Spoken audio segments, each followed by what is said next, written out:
High Counselor Thrace stood at the observation deck of the Celestial Archive, her silvery skin reflecting the light of distant stars.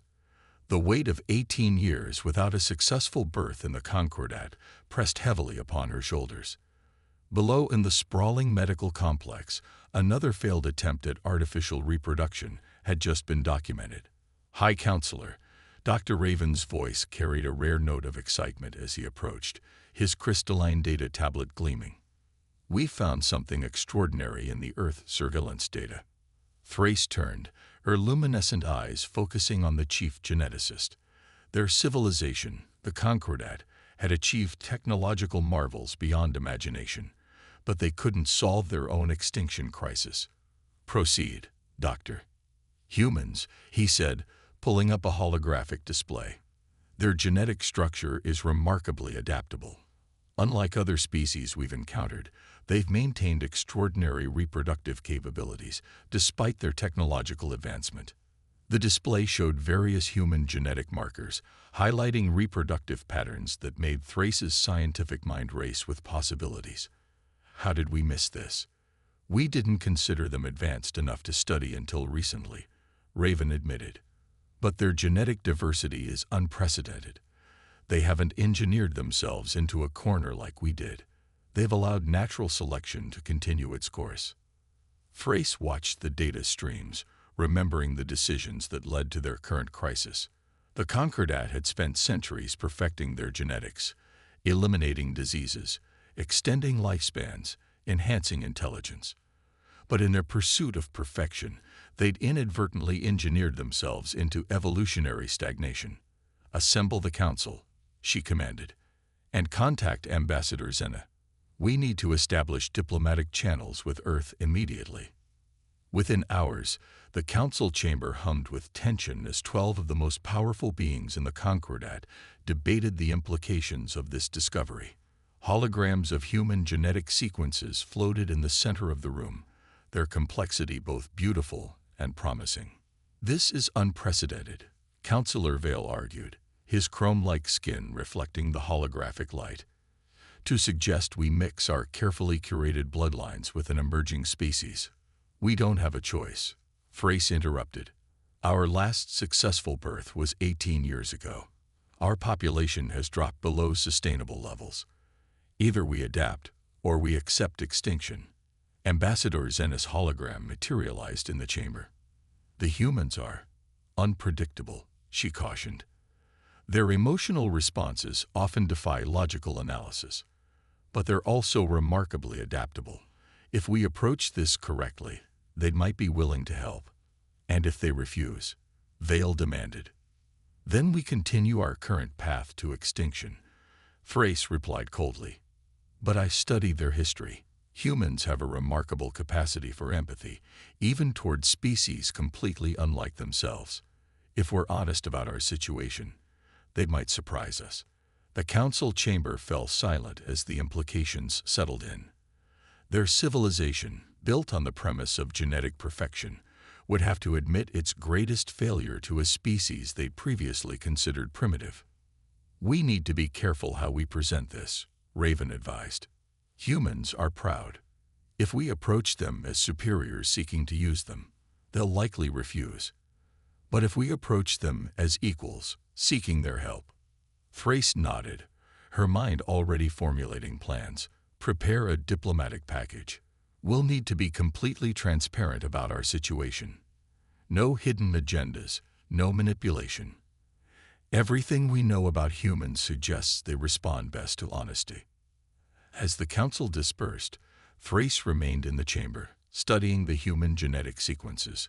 Their imperfections made them perfect, a beautiful irony that wasn't lost on her. Their species had spent centuries trying to eliminate genetic variants, while humans had embraced it. Begin preparations for first contact, she commanded the chamber's eye, and download everything we have on human courtship rituals.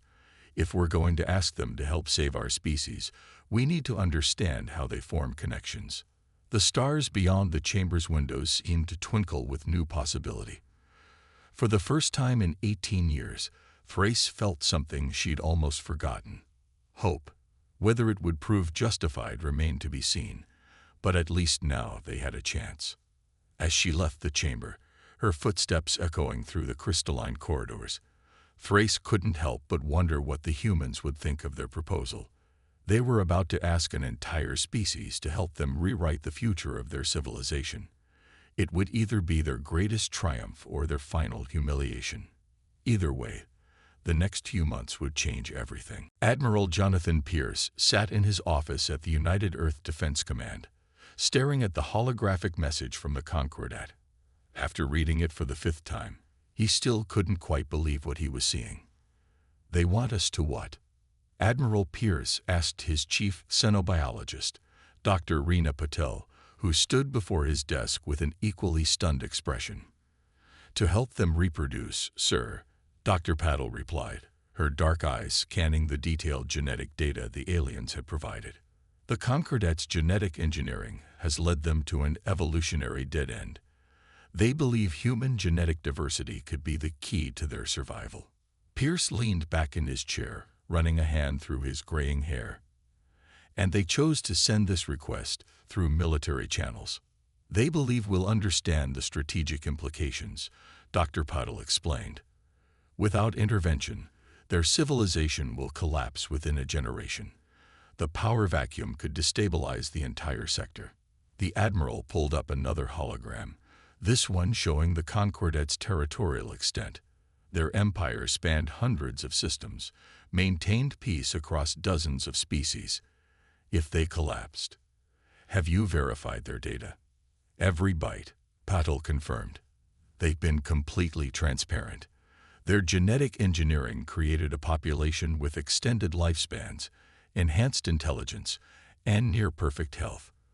But they lost something crucial in the process: the ability to adapt, to evolve. They haven't had a successful birth in 18 years.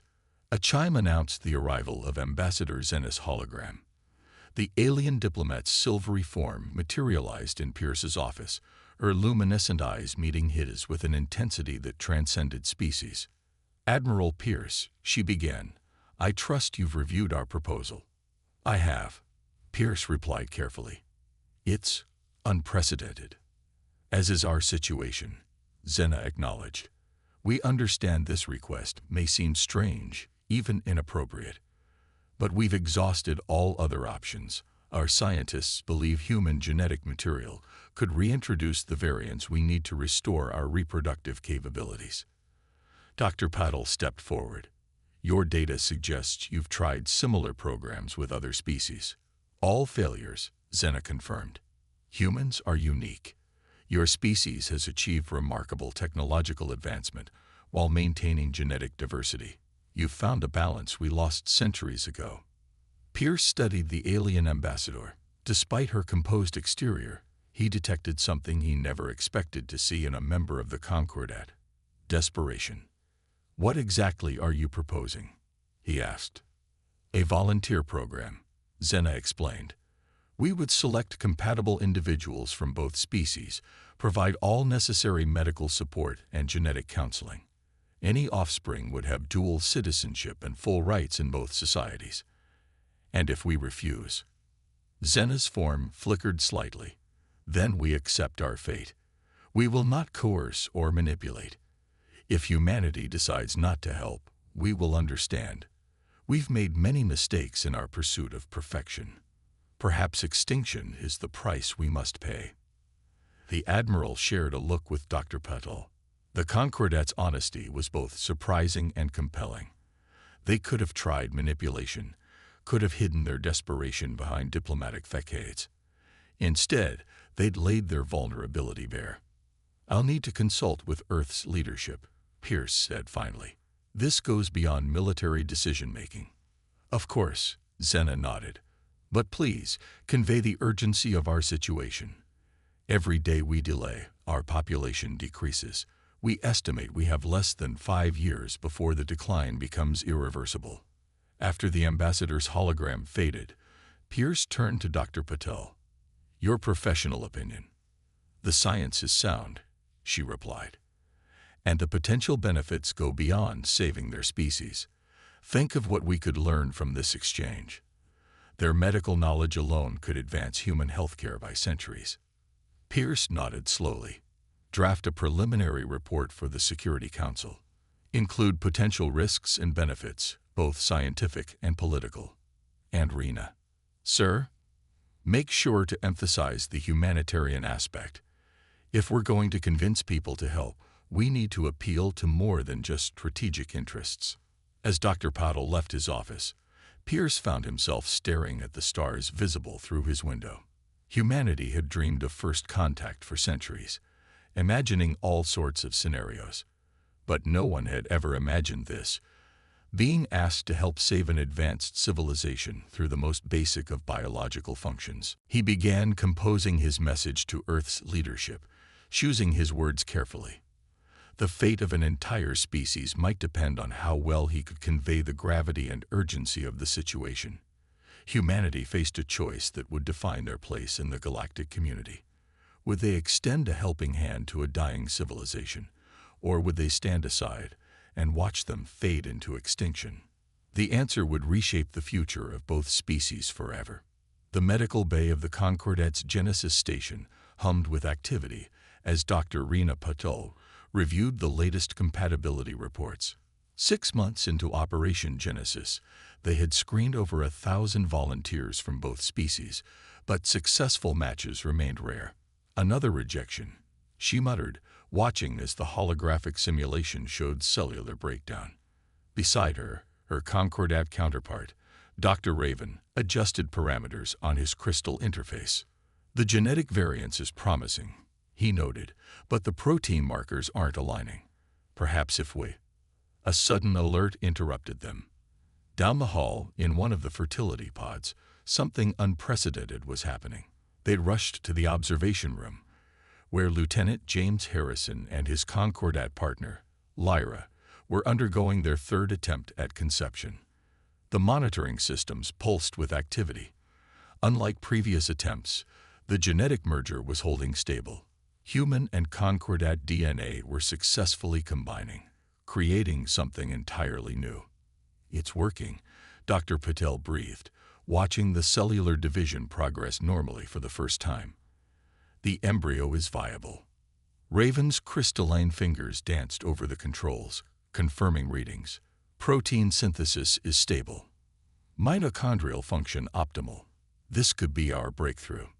In the fertility pod, Lyra's silvery skin glowed with an inner light, a physiological response to successful conception. Lieutenant Harrison held her hand, their fingers intertwined despite their alien anatomies. They had volunteered for the program separately, but over months of attempts, something deeper had grown between them. Alert High Counselor Thrace, Raven commanded the station's eye. She'll want to monitor this personally. The news spread quickly through the station. After hundreds of failed attempts, they had their first success, but celebration would be premature. The real challenge lay ahead in maintaining the pregnancy to term. Days turned to weeks as medical teams monitored Lyra's pregnancy with obsessive detail. Every cellular change, every genetic expression was documented and analyzed. The human Concordat hybrid developing within her represented hope for an entire civilization. Lieutenant Harrison refused to leave the station, even when offered rotation back to Earth. "My place is here," he told Admiral Pierce during a comm call. "This isn't just about the program anymore. It's about family." Pierce understood. What had started as a diplomatic arrangement was evolving into something more profound. Across the station, other human Concordat pairs had formed similar bonds, drawn together by their shared purpose and growing understanding. But success bred complications. Religious groups on Earth protested the unnatural unions. Conservative factions within the Concordat argued that hybrid offspring would dilute their genetic purity. Political pressure mounted on both sides. Dr. Patel found Harrison in the station's observation lounge one evening, staring at the stellar expanse. "Worried about the protesters?" she asked. "No," he replied, not turning from the view. "I'm worried about the child. What kind of life will they have, caught between two worlds?" "They'll have two cultures, two histories, two ways of seeing the universe," Patel said. That's not a burden. It's a gift. The lieutenant smiled slightly. Lyra said something similar. She believes our child will help bridge the gap between our species, show both sides what's possible when we move past our differences. Their conversation was interrupted by a station-wide alert. Lyra had gone into early labor. The medical team scrambled, prepared for every contingency except success. Hours later, in a delivery room that blended human and concordat medical technology, history was made. The first human concordat hybrid took their first breath, their skin a subtle shimmer between silver and gold, their eyes holding both human warmth and concordat luminescence. "She's perfect," Lyra whispered, cradling their daughter. Harrison stood beside them, tears streaming down his face. The child represented everything they had worked for. Not just the survival of a species, but the beginning of something entirely new. Dr. Patel and Dr. Raven shared a look of triumph. Their success would accelerate the program, encourage more volunteers, silence critics on both sides. But more importantly, it proved that their species could do more than just coexist. They could create something beautiful together. In her private chambers, High Counselor Thrace reviewed the initial medical data on the hybrid child. Every test showed perfect health, enhanced capabilities, and most importantly, fertile reproductive organs. The child would be able to bear children of her own one day. Perhaps, Thrace mused to herself, in our quest to save ourselves, we've discovered something greater. Not just survival, but evolution itself. The stars seemed brighter that night, as if celebrating with them. On both Earth and in the Concordat, the news spread. Operation Genesis had succeeded. The real work was just beginning. The first hybrid birth sparked a revolution. Within months, the Genesis station's waiting list grew exponentially. Dr. Patel found herself reviewing thousands of applications from both species, each hoping to participate in what was now being called the Genesis Protocol. The station's nursery held 3 hybrid infants now, each displaying unique combinations of human and concordat traits. The firstborn, Nova Harrison, had become a symbol of hope for both civilizations. Her developmental progress exceeded all expectations, showing enhanced cognitive abilities and physical resilience beyond either parent species. "She's reading already," Lieutenant Harrison reported during a medical review, pride evident in his voice. At 6 months old, Nova could process information in both human and concordat languages, her hybrid brain operating in ways neither species fully understood. But success brought new challenges. Earth's media dubbed the children stellar children, focusing on their enhanced abilities and exotic appearance. Concordat conservatives warned of cultural contamination. Both sides grappled with questions of identity and belonging. The station's diplomatic wing worked overtime managing cultural exchange programs. Human families learned concordat traditions, while concordat partners studied human customs. Hybrid families created their own unique blends of both cultures. Dr. Patel found Lyra in the station's garden chamber one evening, watching Nova manipulate light patterns with her developing abilities. "She asked about Earth today," Lyra said softly. "She wants to know where she belongs." "And what did you tell her?" "That she belongs to the stars," Lyra replied. "That she's a bridge between worlds, not bound by either." The Genesis program expanded rapidly. New stations opened across concordat space.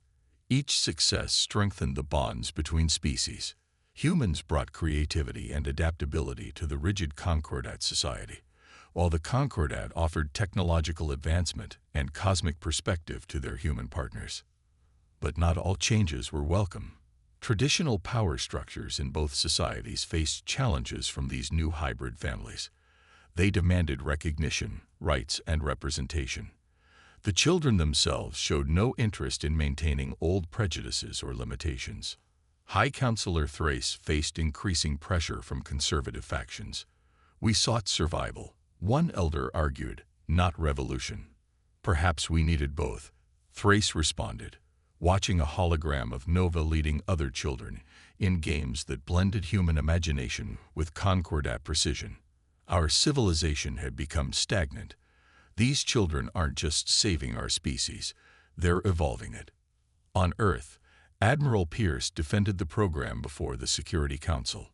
"We're witnessing the birth of a new era in human evolution," he declared. "These children represent our future among the stars." The Genesis station became more than a medical facility. It transformed into a cultural hub where both species learned from each other. Human music merged with concordat harmonics. Earth art found new expression through concordat technology. Even cuisine evolved as both species discovered shared tastes and new combinations. Lieutenant Harrison and Lyra became unofficial ambassadors for the program. Their relationship demonstrated how love could transcend biological differences. Nova's achievements proved that diversity brought strength, not weakness. Dr. Paddle expanded her research beyond mere genetics. The hybrid children displayed unexpected abilities: enhanced empathy, intuitive understanding of quantum mechanics, natural ability to manipulate energy fields. Each discovery suggested humanity and the concordat had only scratched the surface of their combined potential. "We thought we were saving them," Dr. Paddle confided to Admiral Pierce during his station inspection. "But they're changing us too. Every hybrid birth pushes both our species to evolve, to adapt, to become something greater." The Admiral watched a group of hybrid children playing in the station's zero-gravity chamber, their movements graceful and precise. "Did you ever imagine it would come to this when we first received their request?" "Never," she admitted. "We thought it was about preservation. Instead, it's become about transformation." As the program entered its second year, the success rate for hybrid conception improved dramatically. The first generation of hybrid children began showing signs of fertility themselves, promising true genetic stability for future generations. But beyond the medical achievements, beyond the political implications, the most profound change was cultural. Humans and concordat members no longer saw each other as alien. Through their children, through their shared hopes and fears, they had become family. Nova Harrison, now approaching her first birthday, stood as living proof of what was possible when species came together in trust and hope. Her existence challenged old prejudices and promised a future where the boundaries between species blurred and evolved into something new and wonderful. 5 years after the first hybrid birth, the Genesis station hosted a historic celebration.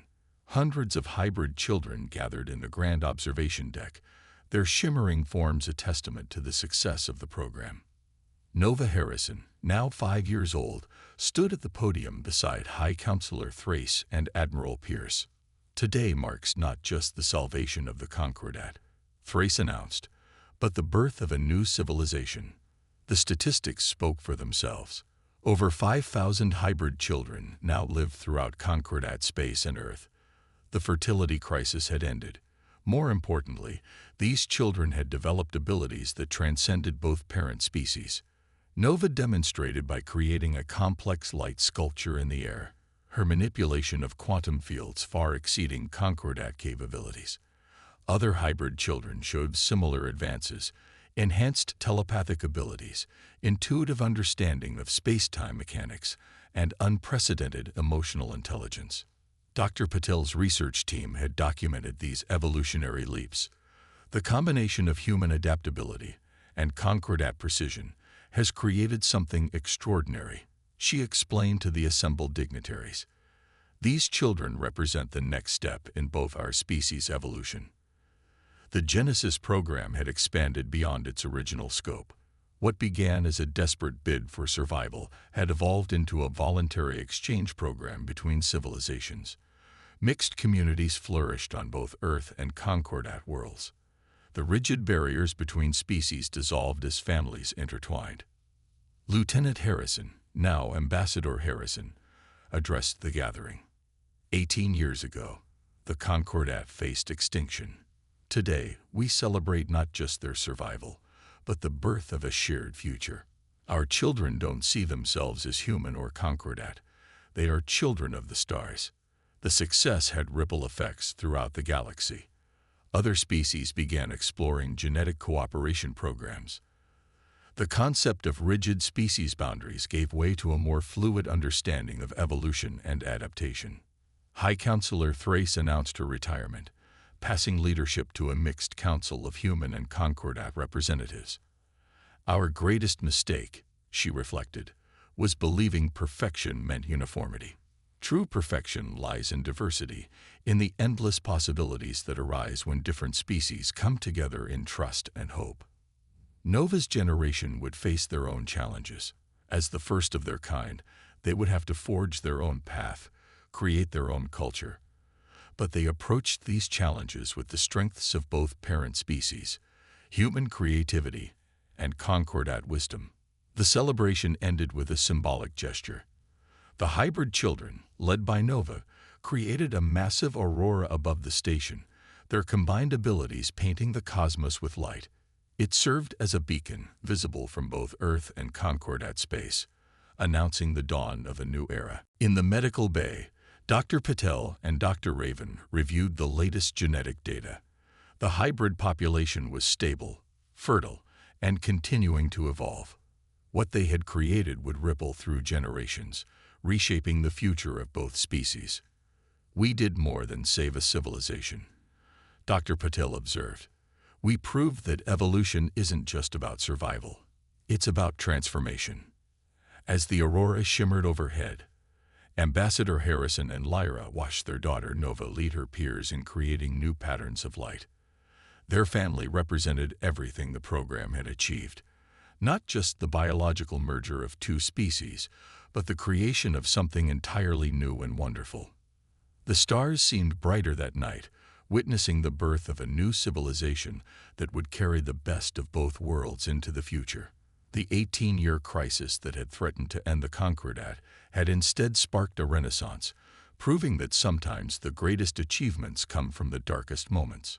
And in the nursery of the Genesis station, a new generation of hybrid children slept peacefully, dreaming of stars and possibilities yet unexplored.